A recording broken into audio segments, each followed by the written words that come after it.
Hello, everyone. Nice to see you on a beautiful, somewhat warm San Diego evening. I'm Barry Edelstein, Erna Finzi Viterbi, Artistic Director of the Old Globe, and I'm thrilled to sit in at a Vicki and Carl Zeiger Insight Seminar, which I don't normally do, but our guests tonight are so glittery that I thought I've got to step up and do the deal myself.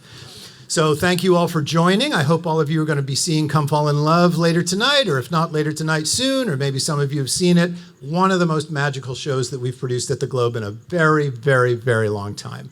I must thank Vicki and Carl Zeiger for their support of this series. Yay, Vicki and Carl. The good philanthropists of San Diego who make the Old Globes work. Oop, my goodness, thank you. That's kind of you. Don't want to lose my watch. Okay, because I'll keep talking until like 9 o'clock tonight if I don't have my watch to look at.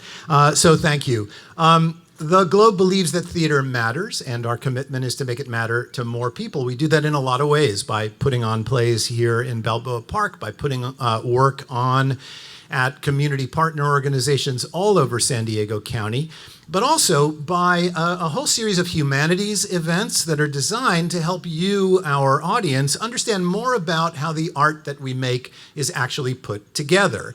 So we've devised a couple of conversation series where we throw back the curtain and invite artists to come up and talk about how they've done what they've done. I'm going to do one next week with Nathan Englander, who's written what we talk about when we talk about Anne Frank. That's our In Conversation series. This is our insight seminars, right? So we have a conversation there, but we communicate insight here. So there you go. There, I don't know what difference that makes. Anyway, so I'm extremely, extremely happy to be here, and I'm going to introduce our honored guests. And gentlemen, I hope you'll excuse me if I go ladies first. I want to introduce Nell Benjamin, who wrote the book and lyrics to Come Fall in Love. Dear Nell, come join us. Nell's the wonderful Nell Benjamin. Here's good? Is here good? Here's great. Good Yeah. Now I don't know how to do this though, Nell. I just need to be in sight, yes, right? You need to be in in sight to gain. Yeah, so I don't know how to do this, but maybe. That's all right. All right, we'll figure it out. Nell is a Broadway veteran whose work on the musical Mean Girls with Tina Fey and Jeff Richmond got her a Tony Award nomination. Her work on Legally Blonde with her brilliant husband, Lawrence O'Keefe, got her an Olivier Award and another Tony Award nomination. Off-Broadway and in the regional theater, she wrote one of my very favorite plays called The Explorers Club, a brilliant comedy. She wrote the musical version of the very famous young adult book Because of Winn-Dixie, and another big movie adaptation, a musical of the movie Dave, which is absolutely spectacular. She's written widely for film and television. She's a winner of the Kleben Foundation Award. Kleben, I should know that, sorry. And the Jonathan Larson Grant. Please welcome Nell Benjamin. It's my pleasure to be here. And joining us all the way from India are two of the giants of popular culture in that gigantic country. Vishal Dadlani and Shekhar Ravjani. Gentlemen. Thanks, guys, for being here. Oh, you do that. Great. Perfect. Popularly known as Vishal and Shekhar in India, they have had 72 #1 singles. Right? Hey, Lennon and McCartney. Hey, Simon and Garfunkel. Scram! 72 of them. Their songs have featured in 350 film soundtracks, including some of the most successful Bollywood films of all time. And one of their songs, I hope I pronounce it right, Sheila Ke Jivani, is that right? Did I get it right? That's the one. Indeed. Is maybe the most famous song in all of Indian film, and the YouTube video of it has been viewed over 200 million times. Vishal and Shekhar are among the biggest names in Indian music with a career spanning 2 decades. They are singers, songwriters, music producers, and live performers. They've been nominated for and won almost every Indian Music Award, and their sound is so influential in Indian popular music that they are called the architects of the modern sound of Bollywood. Vishal and Shekhar. Thank you. Thank you. What an amazing event. Now, this production, Come Fall in Love, is the largest show the Old Globe has ever attempted, and it is a really unique collaboration. There's nowhere else in the American regional theater where you'll see something like this. The greatest talents in India sitting alongside the greatest talents of Broadway. It's never been done before. It's a first, and the Globe is just extremely proud to be part of it, and I thank all three of you for that. Thank you. Thank you, all of us. So, all of you for having how's us. San Diego treating you three? How you doing? Very well. Yeah, Very well. It's a great town. Great food, too. Great food. Great food. Yeah, Great weather. Yeah, great weather. You guys have. Oh, please. Spend a winter in New York and then tell me you don't want this weather. Like, yeah. I just want to say to all of you that right now what you have is Mumbai weather, so swing by anytime. It's just feels just like Oh, here. really? Is that it? Yeah. Now, you guys have played San Diego on tour, right? You've been through here. We have been before. through here, yes. Yeah, so you already have a crowd here that adores you, and now you're moving into a whole other arena. Yeah, this is great. This is amazing for us. We've always been known for our Bollywood music, and that's how Indian people across the world know us, and of course people who aren't Indian but also love Bollywood. And it's amazing to actually do something that bridges the cultures that we've been talking about, and it's amazing to be here with all of you. Thank you. Fantastic. Thank you, Vishal. So we are in the beginning of the preview process. There have been 3 performances of Come Fall in Love so far, Friday, Saturday, and Sunday of last weekend. Each one was greeted by a rapturous and immediate standing ovation. Audiences are really, really, really loving this show. But let me start by just familiarizing everybody with what it is that we're doing. You know, the United States of America has a long, long tradition of isolation from the culture of the rest of the world, starting with George Washington's farewell address, right? Let's not get involved in anybody else's business. Goes back a long, long way.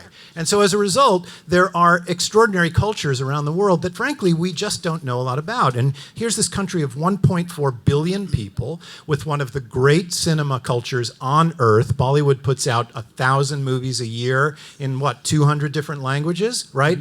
And to our embarrassment, and I will speak personally here, to mine, I just don't know a lot about it.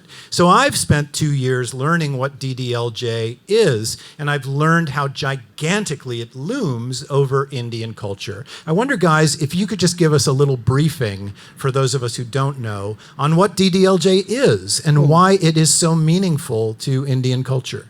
Absolutely. Do you want to? Shekhar is the bigger fan among the two of us. First of all, good evening, everybody. It's really, really, thank you so much all for coming. Barry, thank you so much. You've been an inspiration, really, since the time we got here. You know, every day bumping into him and just having a cup of coffee and just like, you know, pure positivity. him giving us all the positive energy that things will be fine, don't worry. It's theater magic. It Don't comes worry together. about it. Yeah, for sure. DDLJ, released in the year 1995, is still in the cinemas today. Still pack show since 1995. Is the most iconic love story, is the most iconic film. And for all of us who've seen the film since 1995, the characters in the film, the story of the film, it's etched in every single Indian viewer's mind and hearts. So this is DDLJ for you guys, and what this show is an adaptation and a retelling of the story. So this is something new, something different, but paying a tribute to DDLJ, the film. I was in a meeting today on a completely other project, and there was a young woman in LA who was maybe 25 years old, and I said, she was of Indian extraction, and I said, you know, you should come down. We're doing this musical based on DDLJ. And she like exploded. I mean, it is, you say those 4 letters to anyone of South Asian background, and it's like dropping magic into, like, you know, spraying glitter on them, right? Well, I mean, it's an extraordinary phenomenon. I mean, let's put it this way. There are some films that come out and become popular. And there are some songs that come out and become popular. But this is now, you're talking about 27 years of a story and of songs that have become part of the psyche. They no longer belong to the film. They no longer belong to the filmmaker or the composers or anyone. They belong to the people. That's what this film is. DDLJ is part of the cultural fabric of India now. 27 years, as you know, is a long enough time for things to weave themselves into culture, and for pop music to become folk music, and for film to become a folk story that people share with their children and their grandchildren over generations. That's what's happening with DDLJ. It's the epitome, the apex of what, I guess, in a sense, what people look for in love, what people look for in each other. Just truth, beauty, simplicity, and humanity, and compassion, which is something that I think Nell has. I mean, I've met thousands of people. Shekhar and I, over the years, have met thousands of people who've watched this film and loved the film, but very few people have understood it like Nell has, and brought it to a place where that same story, that such an Indian story, such an Indian like a cultural milestone, can communicate with everybody. As you guys, I don't know how many of you are watching it tonight, but whenever you do watch it, we are here with you, watching it every day till the 15th, right? So whenever you do watch it, please do come up to us and tell us, because I think this is something that really, this is what we set out to do. We set out to not just speak to, but to have basically be the sort of the messenger, the bridge, the fabric of understanding between two cultures. So if we've done that, then we're on the right track. And indeed you are. Nell, you are in a minority of Americans, in my experience, who actually sort of knew a lot about Bollywood, was a fan of Bollywood films. Yeah. So talk about that. What is it about Bollywood that we need to know that makes it a genre that's so specific? Well, for me, I've always been a fan, and I love all musicals. I am a musical obsessed person, and so that there was a whole other industry making musicals was wonderful, and also that when you do what I do and you take musicals apart and put them back together and write your own, you have a pretty good idea of how the sausage is made, and there comes a point where a lot of things are predictable to you, and oh, I know where this is going, and I know where this is going. And my very first experience watching a Bollywood, an Indian film musical, I did not know where it was going. And there were things that I was like, this is culturally different, and I don't know what's going to happen. And it was an amazing experience, but underneath it was something incredible. And I loved DDLJ when I first saw it. And the story of how I sort of got on it is first of all, it's going to start horribly. So I'm just going to warn you all, it's going to sound so awful and pretentious when I start the story, but it ends happily. So here's the bad part. I was at my agent's Christmas party. I think that deserves a little applause. I'm sorry. Those are the best stories. Yeah, no story that starts with that phrase can end well. Yes, exactly. Yeah. But I was talking to our producer, Adam Zadovich, Right. who was an investor in Legally Blonde.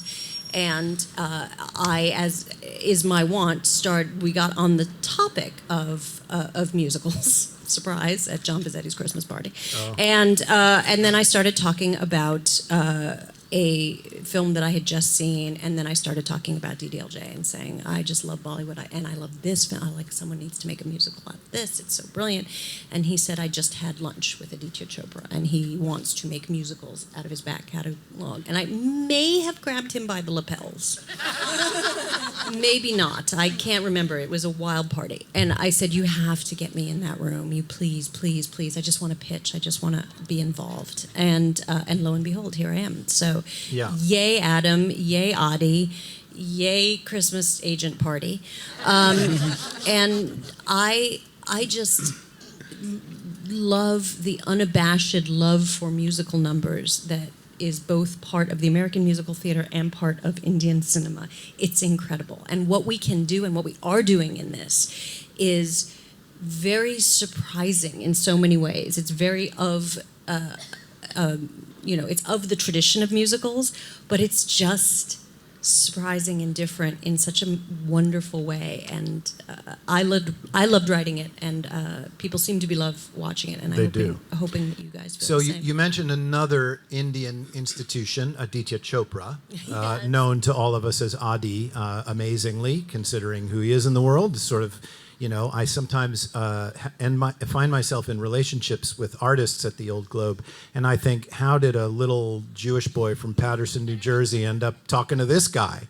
You know, Aditya Chopra is one of the greatest, most impactful, most prolific filmmakers on the face of the planet, right? He directed DDLJ, wrote and directed DDLJ in 1995, went on to direct many, many more big Indian films, but also built the film studio that made it, Yash Raj Films, into what is now a $12 billion multimedia empire in India. It's like the hugest, you know, and people ask me, who's this guy Adi Chopra? And I say, well, imagine Steven Spielberg times 25, and you're not there yet.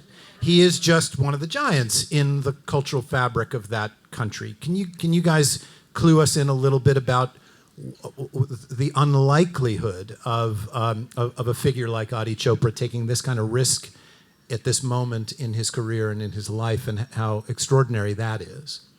The thing is, if you know Adi, like we know Adi, it's not a risk. It's pure joy for him. This is his fix. This is what he does. This is what he does for love. This is what he does. You know, some people like to go out, some people like to party, some people like to, you know, meet people. Adi's a recluse. He doesn't meet very many people. He lives, breathes, and thinks, and is constantly immersed in telling stories. And that's what he does.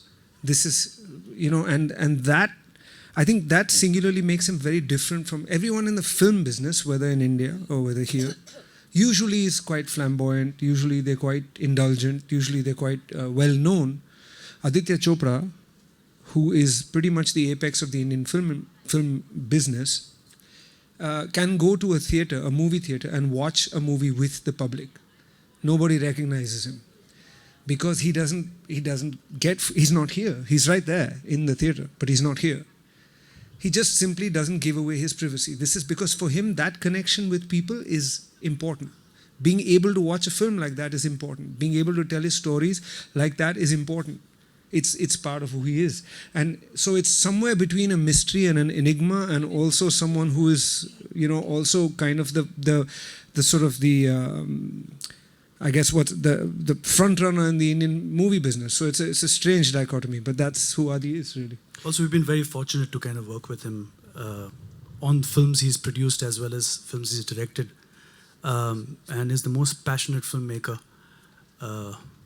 Creatively, always, you know, he wants to kind of, you know, melt the borders. He really wants to try things which no one had tried before. And I think this whole Come Fall in Love, the whole idea of it being a musical, I think that itself for him is the most passionate project at the moment. I think he gave a speech when we first started, under protest, by the way. He didn't want to give a speech.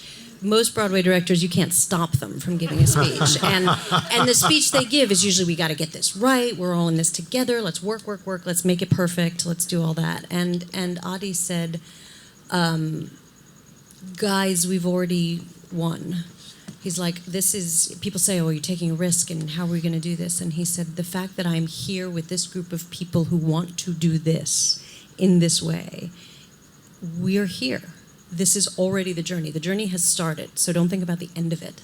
Think about where we are at every moment. And I've never heard anybody, let alone a director, give a speech like that. For a man who is the director, who owns the underlying property, understands the success of the underlying property, to be so collaborative and open and just empathetic, kind, and wonderful about the process. True. That's the reason we have all these wonderful people together. You know. Yeah. He is absolutely remarkable. And you're going to see that heart up there. Yeah, it's true. You can't miss it. So I got a call during the pandemic. It must have been, I don't know, May, I guess, of 2020. And we were all sitting dead in the water, not knowing what was going to happen next. And a company that the Globe had worked with before, it's a general management company on Broadway, RCI, David Richards called me up and said, looking for a project for when we come back? I said, yeah, whenever that might be. Sure, I would. He said, I'd like to send you this musical version of this famous Indian film called DDLJ. I didn't know what it was, I'm embarrassed to admit.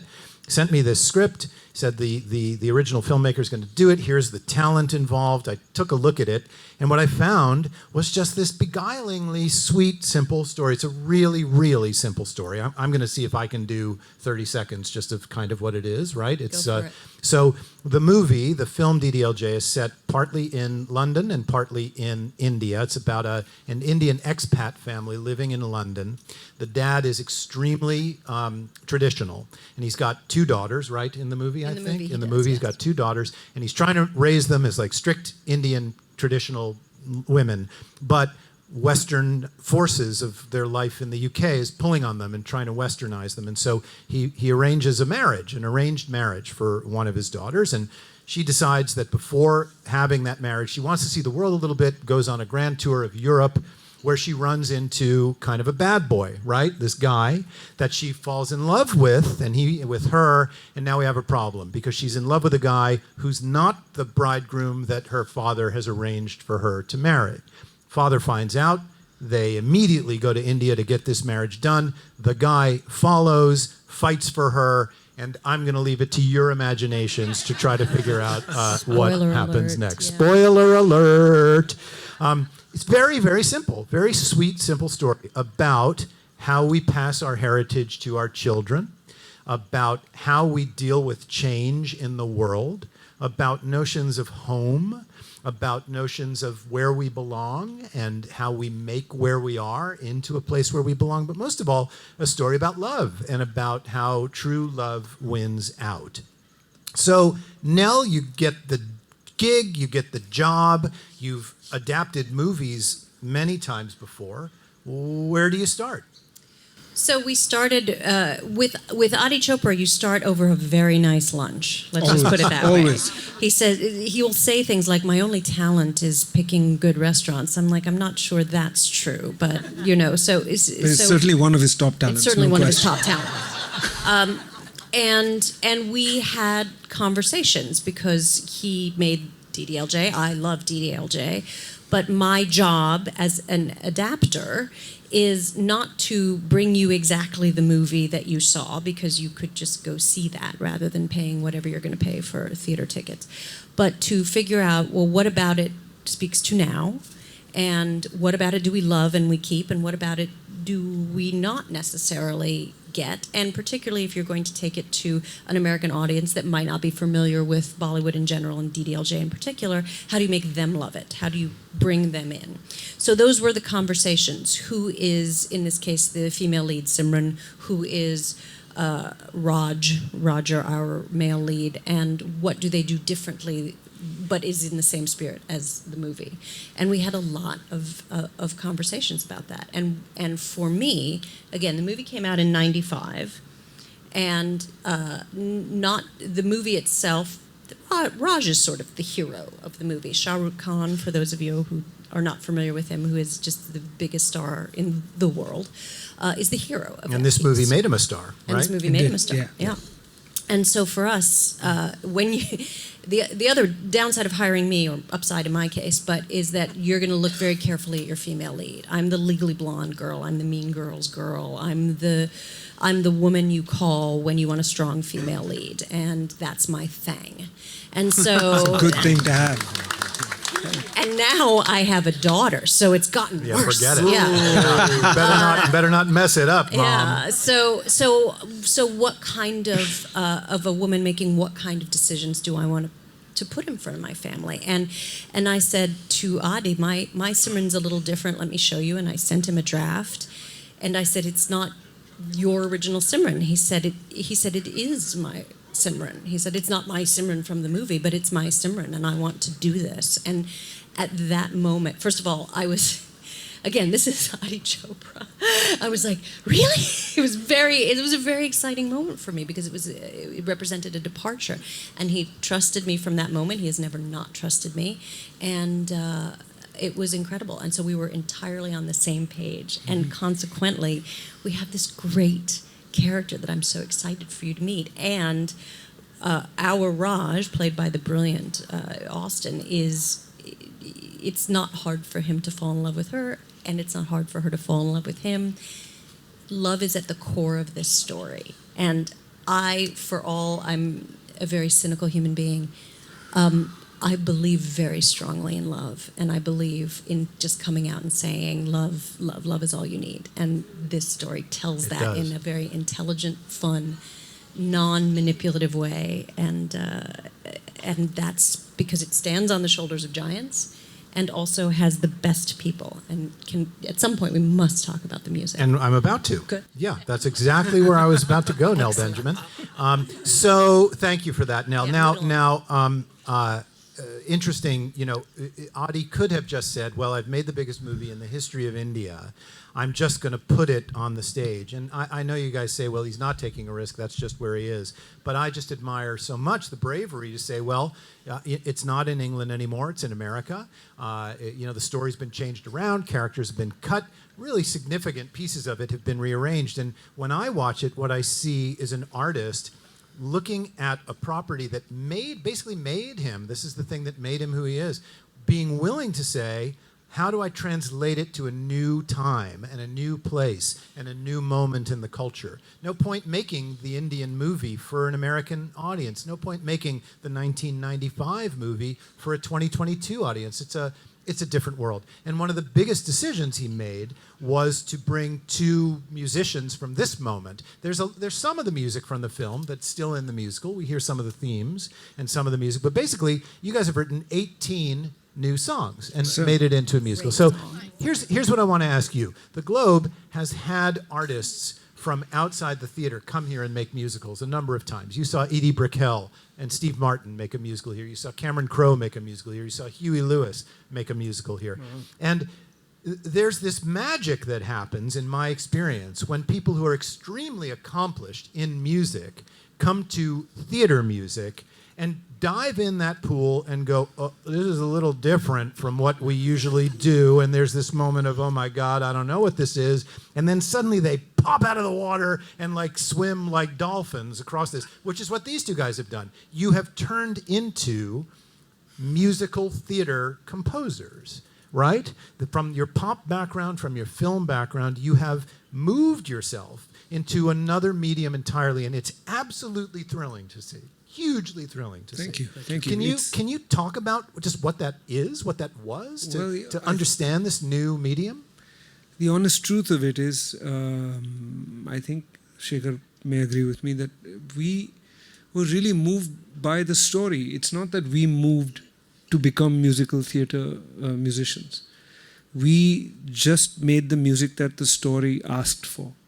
That the words asked for. Nell sent us the words, and all the words sang to us. It was literally like that. They sang off the page. This is how I want to be.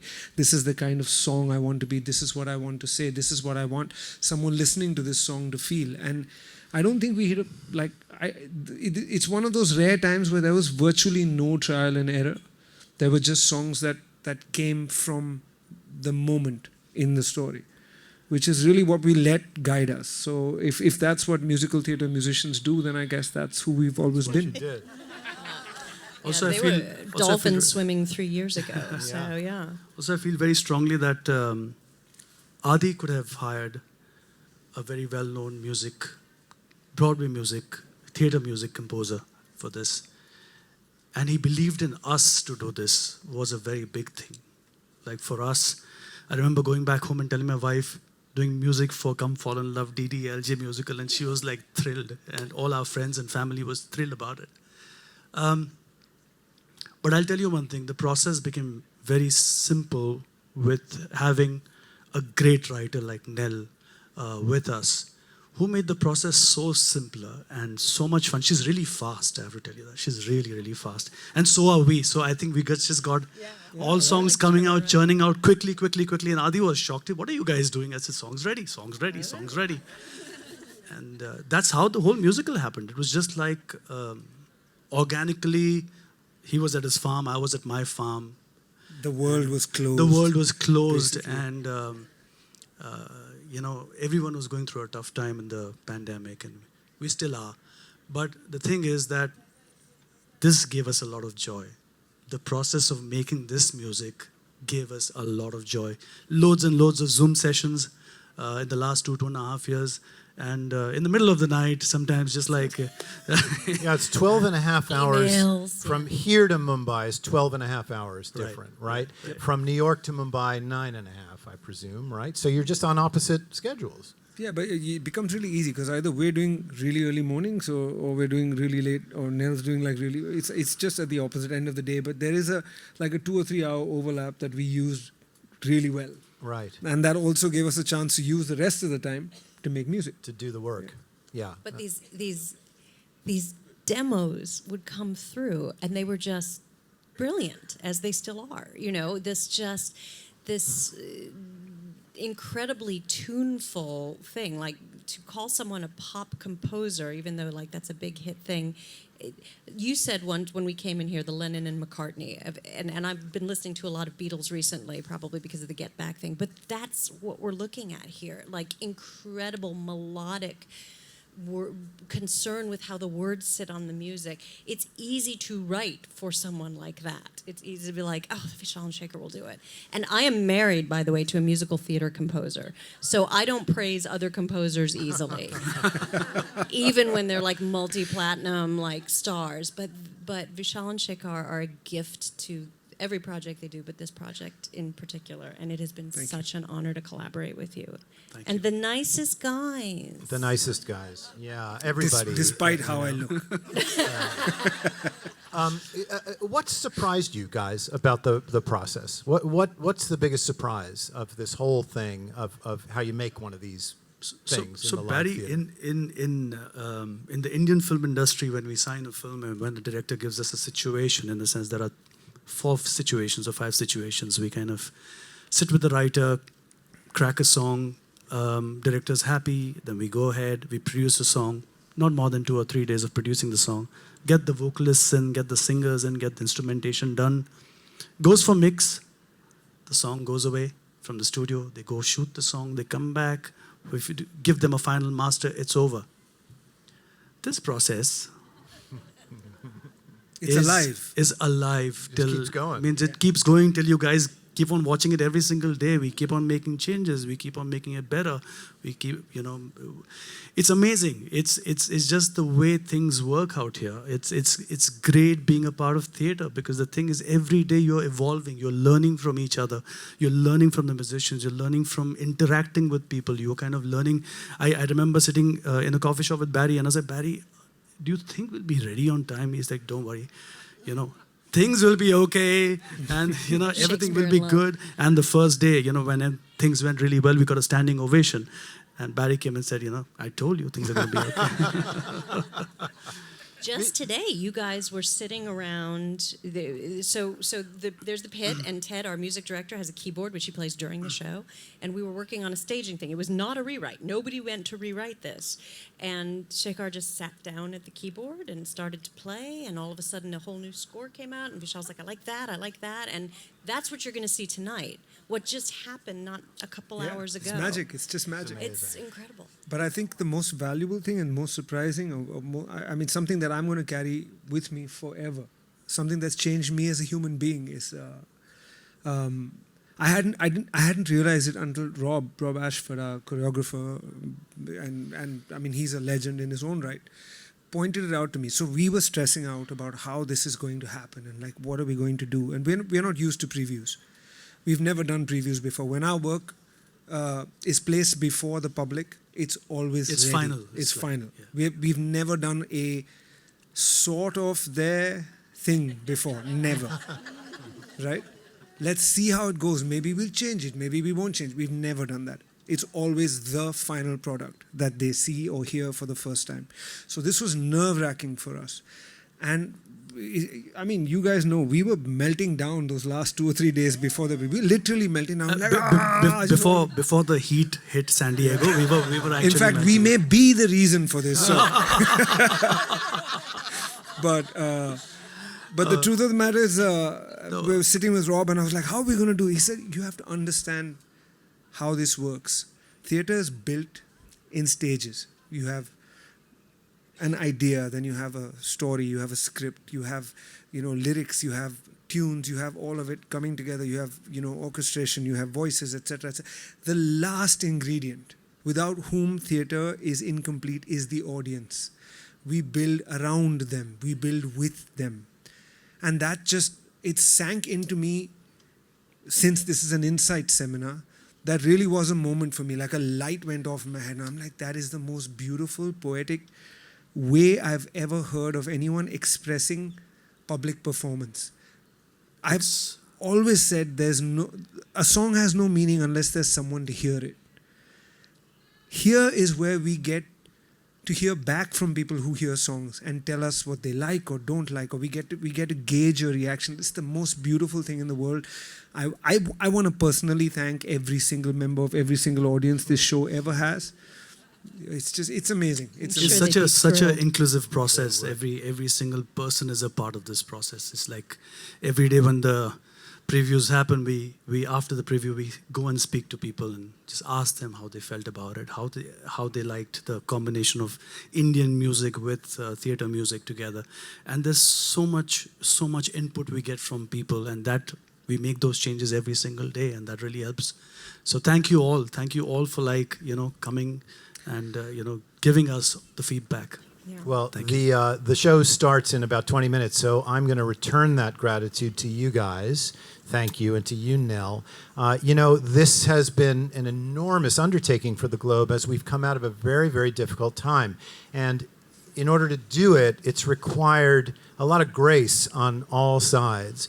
And one of the things that happens when you're around artists of the stature of these three is that grace is just part of the deal. You can't be an artist making work this beautiful unless somewhere in your heart is a deep, deep well of grace. And the three of you have brought such beauty and balm and solace to all of us who've been so jangled by the last year and a half.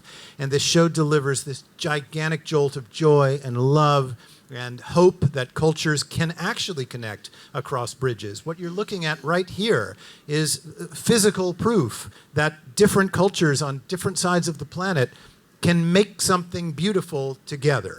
And that in and of itself is a cause for giant celebration. So to the three of you, Vishal and Shekhar, thank you. Nell Benjamin, thank you very much. Break a leg, congratulations. Thank you. To all of you, thanks for being here. See you next time. Thank you, Barry.